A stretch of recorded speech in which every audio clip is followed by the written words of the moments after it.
Okay, so it's a couple days later, and I got the handrail and the newel post all painted, and I repainted the wall here too.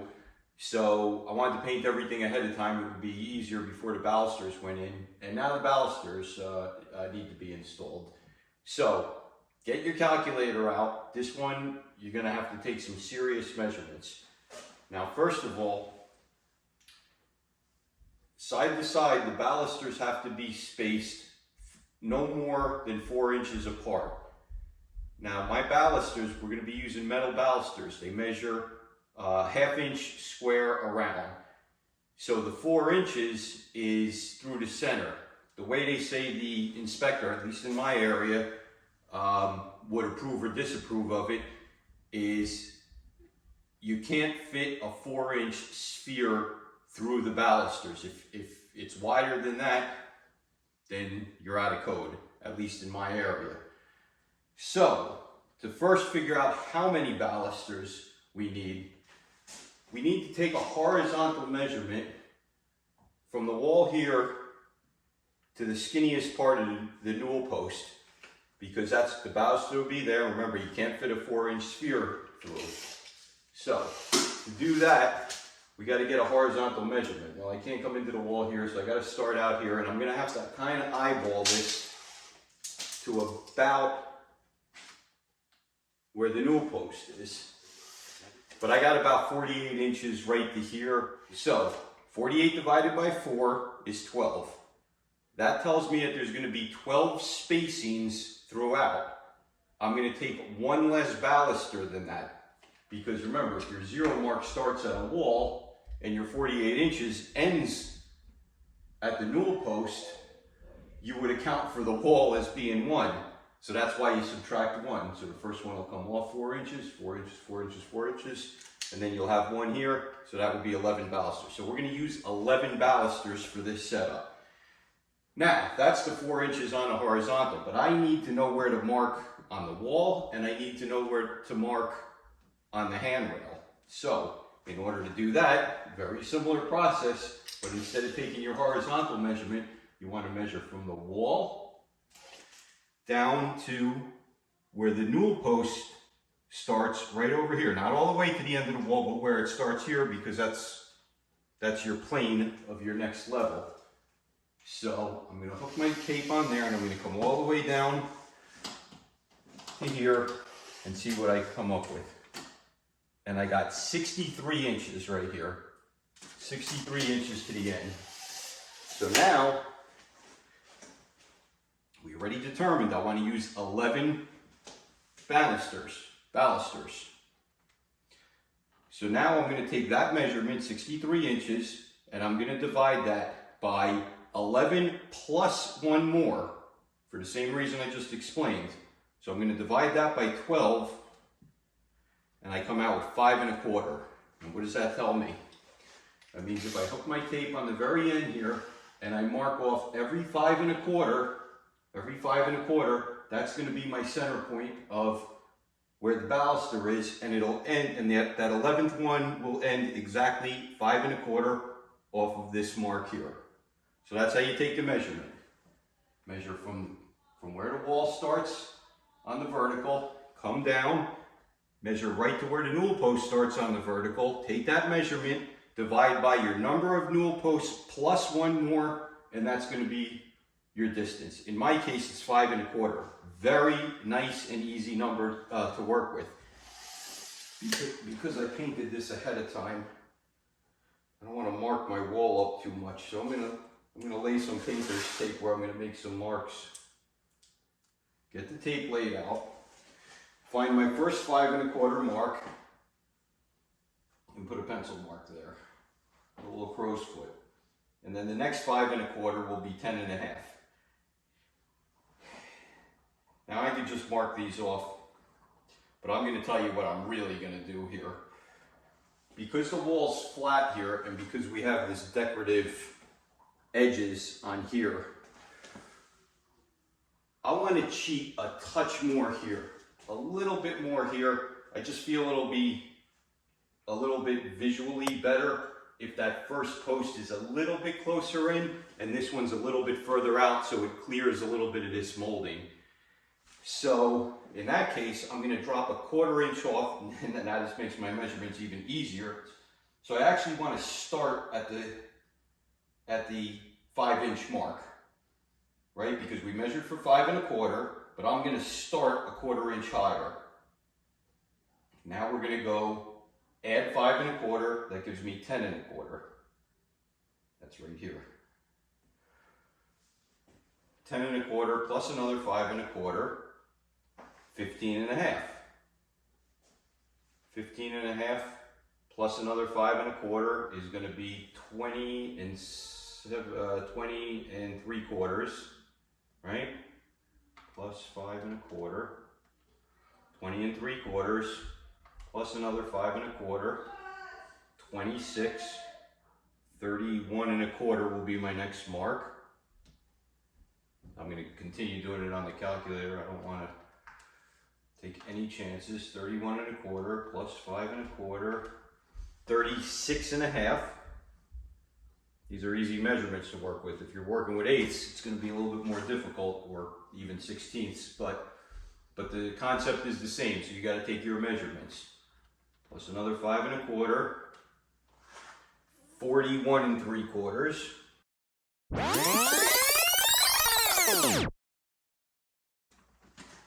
57 1/2 right here. And if all goes as planned, we'll double check. I should be left with 5 1/4 plus another 1/4 because I scooted everything up a bit. So I should be left with 5 1/2 here if all went right. And I am at right at 5 1/2. Maybe it's like 5 7/16. So it's pretty close there. So let's check all my marks. I should have 11. 1, 2, 3, 4, 5, 6, 7, 8, 9, 10, 11. That's where the balusters are going to go. Okay, let's get the speed square and the pencil, and we're going to transfer these marks into the center of the wall. I haven't figured out the true center yet, but we're going to just get an approximate here.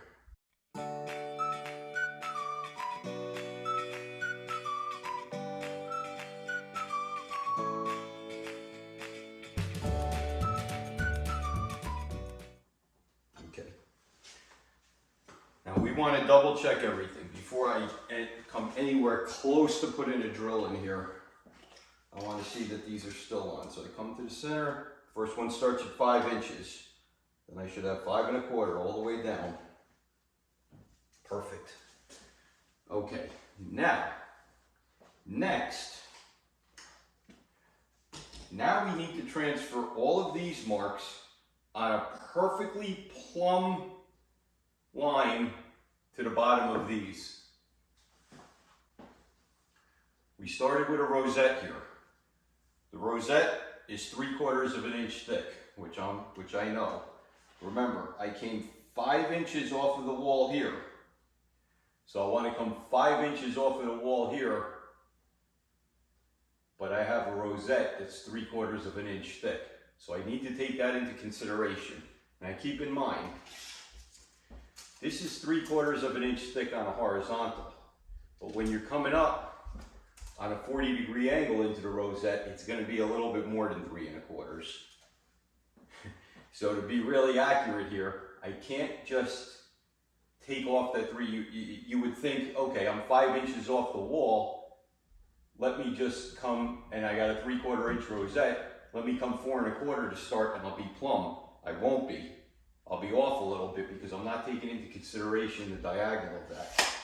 I'm going to put my level right on my 5 1/4 inch mark. Or, well, this is the first one, so it's the 5 inch mark.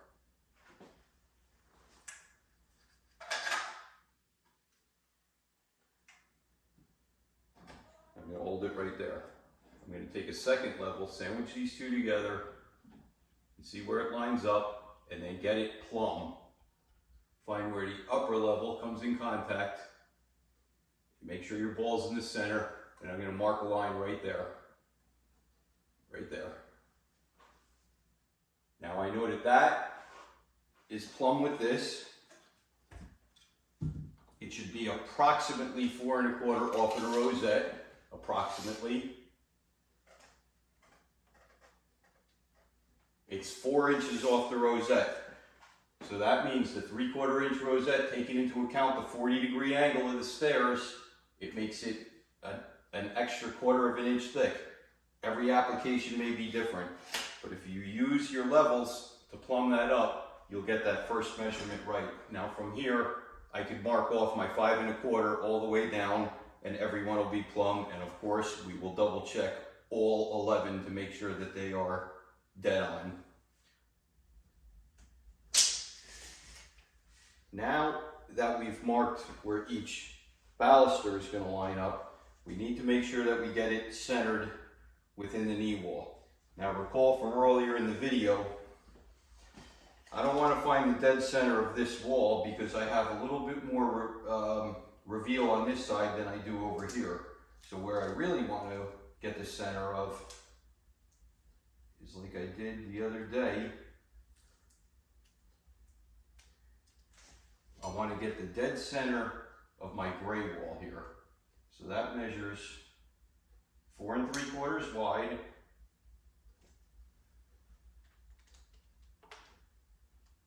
4 3/4 divided by 2. 2 3/8 is my dead center. Now I can't hook here because of the molding, but I can hook here. 2 3/8 right there. Make a little crow's foot.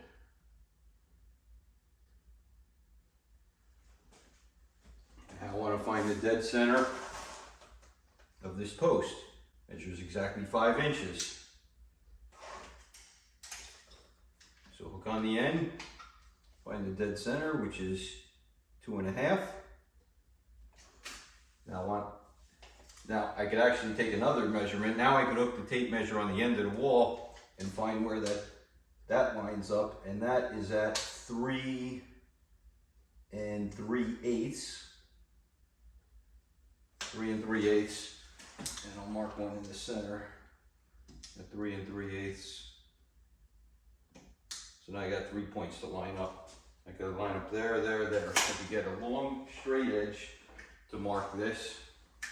So I'll line my top mark up with my one in the middle and draw a straight line right down there.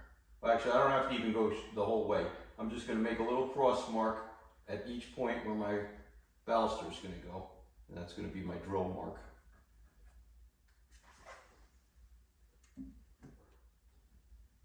Now, that's one thing. We could double check this measurement too. I'm going to take my laser level, so I'm going to line it right up in the center. Maybe you can see better.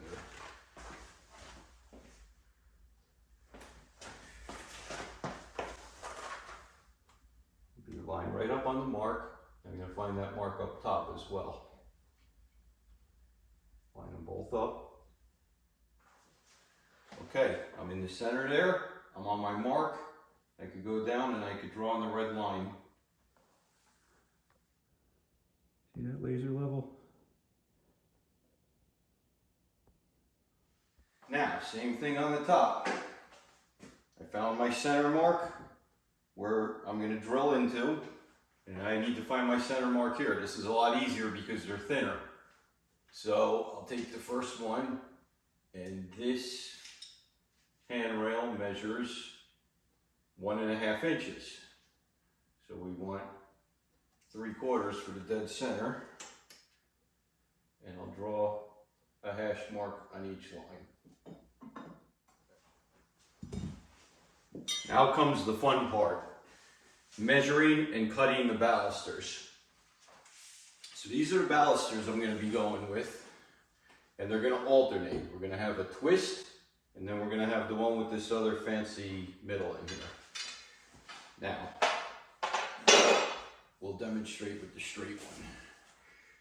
So these are 1/2 inch square metal balusters, and then there's a rounded edge on the top.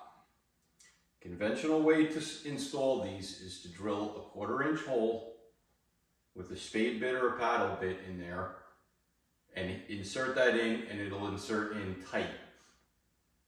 However, I already took some measurements, and if I utilize that top, well actually let me show you this one because it's even more defined here.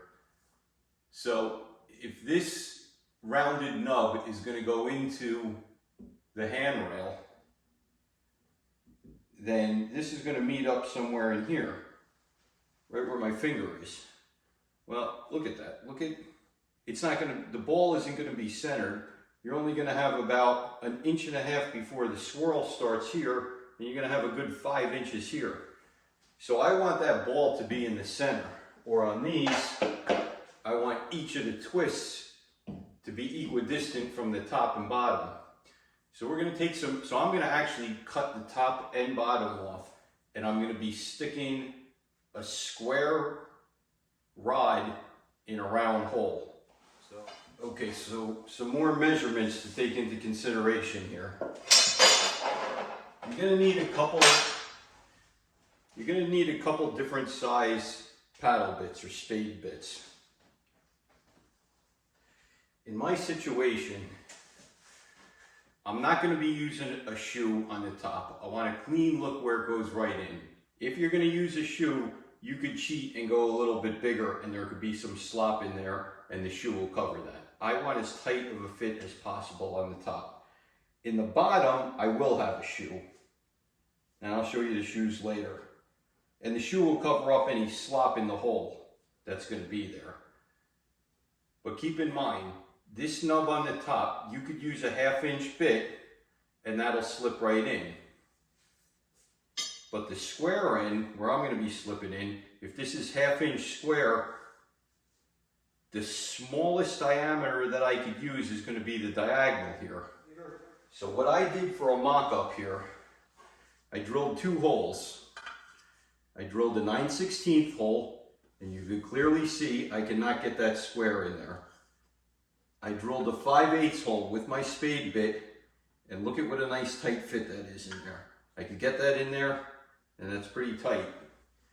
And you can see how that looks from that way. A little bit of a gap, but it's not going anywhere.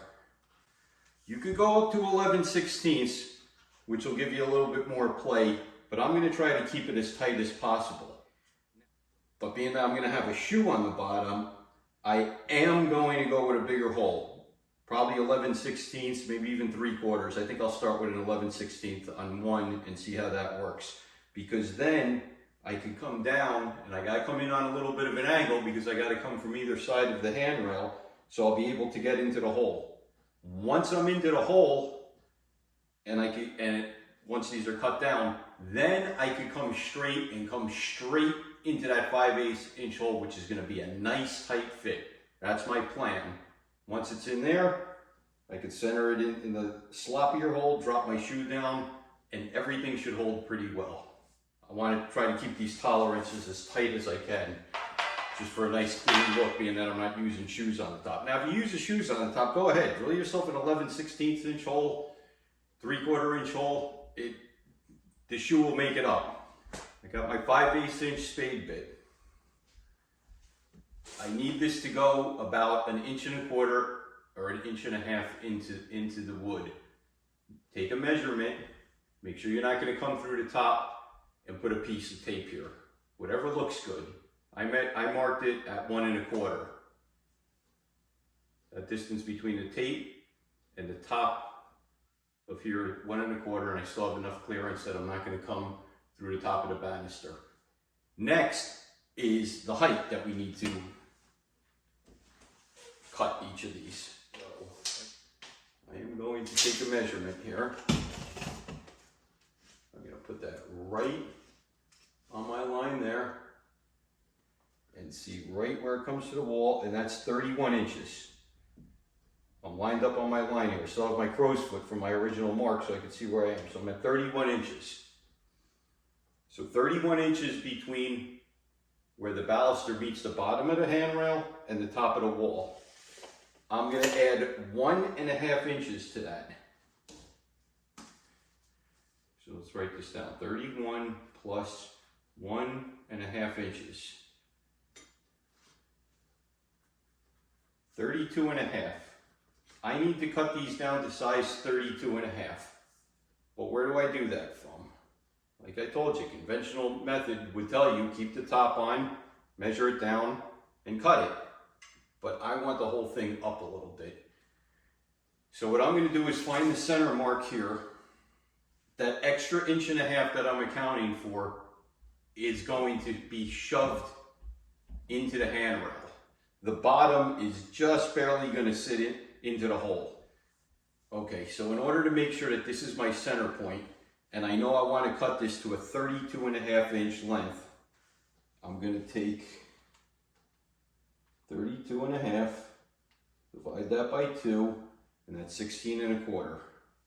I'm going to lay a tape measure across here. I'm going to put 16.25 right in the center.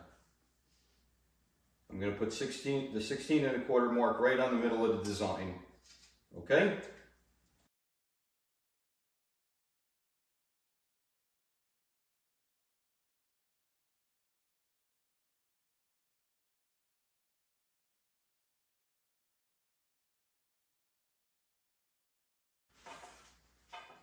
And I know I wanted 32. I'm going to make a mark at 32. That's going to be one cut line. I'm going to make another mark right at the end of the tape measure. So I'm going to take off a little bit on the top.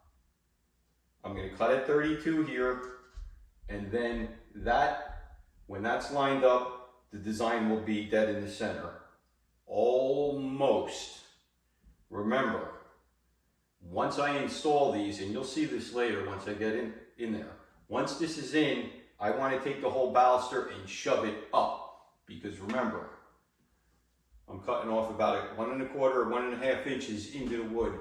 I want to drive that baluster to the top there. So that's going to lift the whole thing that 1.5 inches. So if I cut this here and here at the 32 inch mark, and then I shove the whole thing up 1.5 inches, this is actually not going to be dead center where I'd like it. So to account for that, move everything up 1.5 inches. So come up 1.5 inches on my cut mark there and 1.5 inches here. So I hope that makes sense. I know it's a lot of measurements. I did kind of pre-plan this. Actually here. So here's my pre-planned one.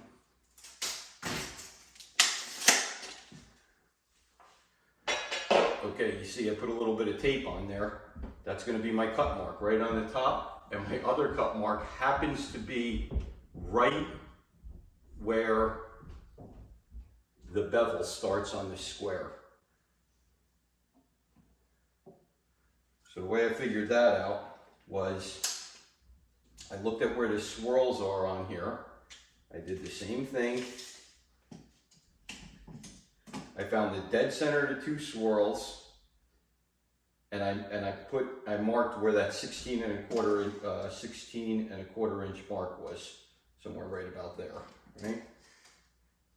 And then what I did, I looked where my 32 inch mark was, but I understood I wanted to drive the whole thing up 1.5 inches, so then I came up, and I'm right there, 32.5.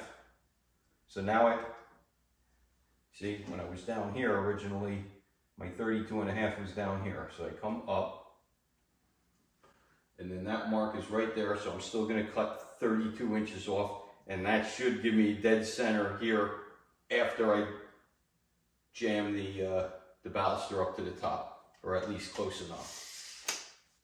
I'm going to cut one of the straight pieces first, based on the accurate measurements that I took, and I'm going to see how that works first before I cut them all. If that one works, I'll just cut the rest all the exact same. Now, this needs to be drilled straight up, as plumb as you could get this. You don't want to be coming in on an angle. Okay, I moved the camera over to the other side because I know it's very deceiving if you're shooting at an angle and I'm trying to explain how I want this going directly north-south and I'm shooting at an angle, it never looks like I am. So I'll reposition the camera there. Now, in order to go into this, you need to start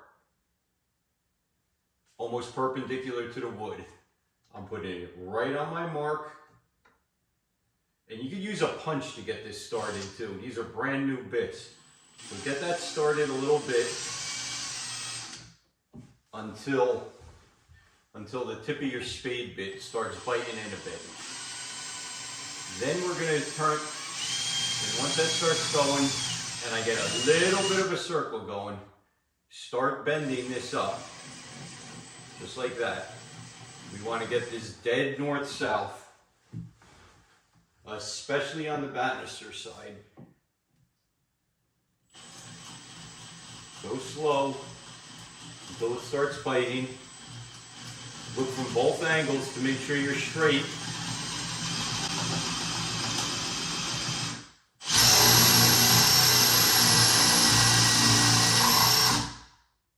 Keep making sure you're straight from both ways.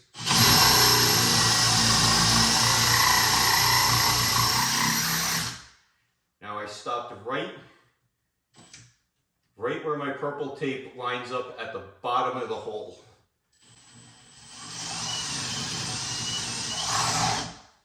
Okay, so now I have that hole drilled. Now I'm going to do the same down here. So started perpendicular to the wall. Just start scratching that first little bit of a hole there. And then start bending it up.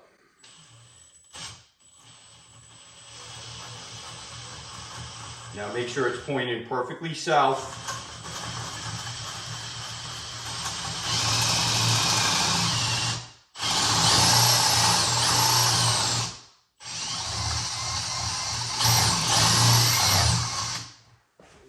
Okay, so now I have a hole drilled here. I have a hole drilled here. I haven't cut the balusters yet. I'm going to go cut one and see how this works out. Okay, so I made my cuts on this first piece the way I described before, and I just did it with a hacksaw for now. I might move on to the angle grinder with a cutoff wheel. But it's a good idea too. When I started deburring, I lost track of which was the top and bottom.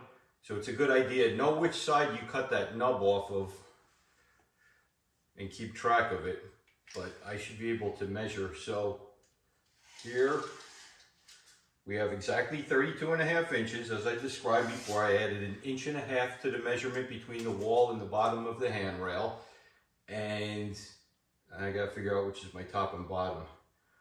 That measures 8 inches to where the curvature starts, the twist starts, and this one measures about 6. So the longer side is going to go up top. So what I wanted to do, the idea was to slip it in through there. Yeah, and what didn't you know? I drilled the wrong one. I drilled that and I drilled here. I need to drill here or here. So let's get that one in. See, now I'm going to move to north-south and go straight on in.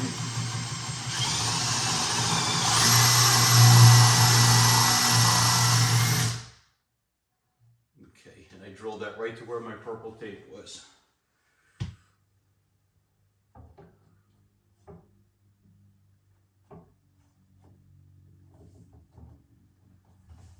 See, then I could line up in the hole, come straight up.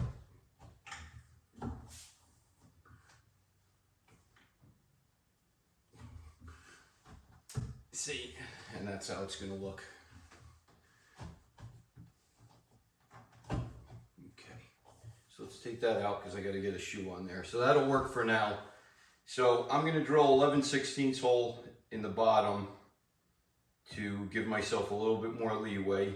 I like the length of these. I have plenty of room to come down and then back up, and then I'll go cut the rest. exactly in the same fashion that I did. So let me finish cutting the rest of these holes out.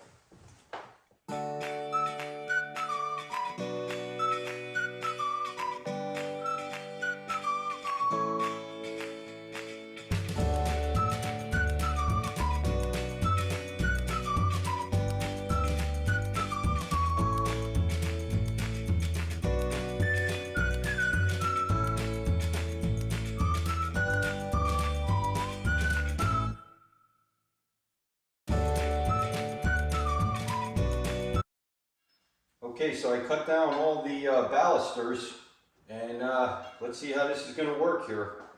Let's first remove the tape. Okay, let's try to get the first one in. So this is that test one that I cut. Okay, so we're going to take our shoe, and they're tightened with an Allen key. So loosen that Allen screw up, just a little set screw. Okay, and slip it on. Okay. Now we want to make sure that that's facing down. You could either tape these up to get them out of the way, or just lightly put the screw in to keep it up and out of the way for now. Don't tighten it down too much because you don't want to mar it. Okay. Now, oh, it was the bottom first. Okay, so that bottom goes all the way in. And we're going to line it up with the top hole. To make sure they all line up, I'm getting them all the way to the top. You hear? It hit. And they're so tight, it's holding on. You could probably leave it like that, but in time they'll probably fall down. So what I'm going to do, instead of using epoxy or loading it up with some kind of like glue or something like that, I'm going to take a screw, just a, what is this, 1 inch? A 1 inch drywall screw. I'm not looking to screw into the metal. All I'm looking to do is to use this as a wedge. Just to wedge it in there. Don't go too tight. That's it. Just wedge it in there. That's going to be covered with the shoe. Now the shoe comes down. And that looks great. That looks great. Now tighten the set screw down. And that one's done. Okay, let's try the next. Now the rest of them, I put blue tape to mark where the top is. Now make sure you deburr all these. This one I didn't do too good of a job. Okay, so let's grab another shoe. So I'm going to put that one in that way. Slip that down into the bottom. Until it goes all the way down. That into the hole, and now remember, because of our plan, we're going to go all the way up. Oh, that's it, all the way up until it bottoms out. And I will continue doing this in the same fashion.